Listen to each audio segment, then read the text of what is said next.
Nas últimas 2 décadas, a Escócia derrubou milhões de árvores para instalar usinas eólicas.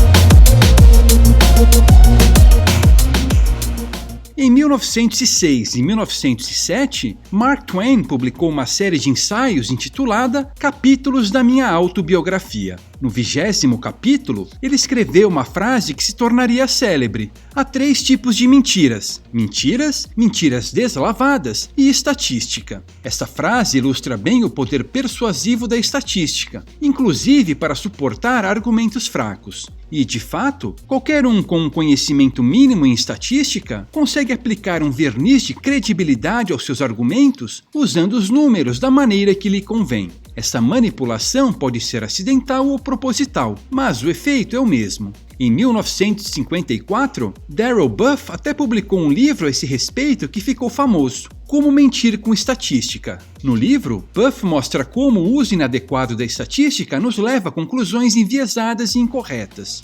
Essa manipulação é usada com absoluta maestria por 2 dos principais braços do Leviatã, a academia e a imprensa, e é usada especialmente quando se quer controlar o rebanho. Vide a questão ambiental. Tomemos o Reino Unido como exemplo. Se olharmos para as manchetes e o tom das reportagens, teremos a impressão de que quase toda a matriz energética britânica é de fontes renováveis e de que, já na próxima década, toda ela será. Particularmente no caso da Escócia, um dos líderes mundiais no setor, a impressão que teremos é de que o país está muito próximo de ter toda a sua matriz composta por fontes renováveis. Parece ser uma questão de poucos anos. Porém, o que não costuma ser enfatizado é que eles se referem apenas à energia elétrica, uma fonte secundária de energia convertida a partir de fontes primárias.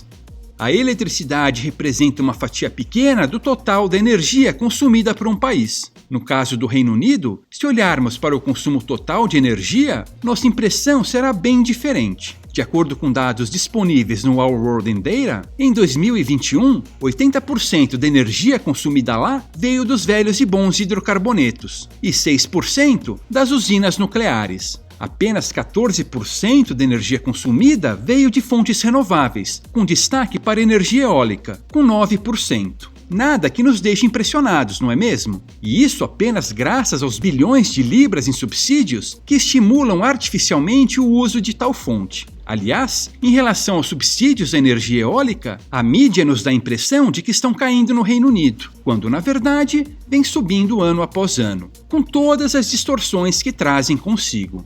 E por falar em distorção, houve um caso emblemático justamente na Escócia. Devido a essa política de subsidiar fontes renováveis, várias usinas eólicas foram construídas no país desde 2000, por sinal, usando bastante energia vinda de hidrocarbonetos no processo. Segundo um relatório publicado em 2020 pelo Forestry and Land Scotland, um órgão governamental, para a construção de 21 usinas eólicas, 14 milhões de árvores foram derrubadas. É bastante irônico essas usinas terem sido construídas com aquele discurso verde por um lado e com o sacrifício de milhões de árvores por outro. Árvores essas que estavam quietinhas lá, fotossintetizando e fixando o carbono que eles tanto querem reduzir. Muitas dessas usinas localizam-se nas terras baixas, uma região mais desenvolvida que abriga 95% da população escocesa. Há também 3 usinas localizadas nas terras altas, a região montanhosa no norte do país, onde centenas de hectares de florestas temperadas foram derrubados para suas construções. Um outro tipo de habitat comum nessa região são as turfeiras. Elas são um ambiente alagadiço que acumula turfa, um depósito de materiais mortos de origem vegetal. As turfeiras têm uma biodiversidade elevada e são ambientes altamente produtivos. Elas são capazes de armazenar cerca de 10 vezes mais carbono por hectare do que outros habitats, pois as turfeiras também têm sido escavadas para a instalação de usinas eólicas. A ambientalista Lindsay Ward chegou a comentar: não só milhões de árvores foram derrubadas para darem lugar às usinas eólicas, como também milhares de hectares de turfeiras antiquíssimas têm sido destruídos.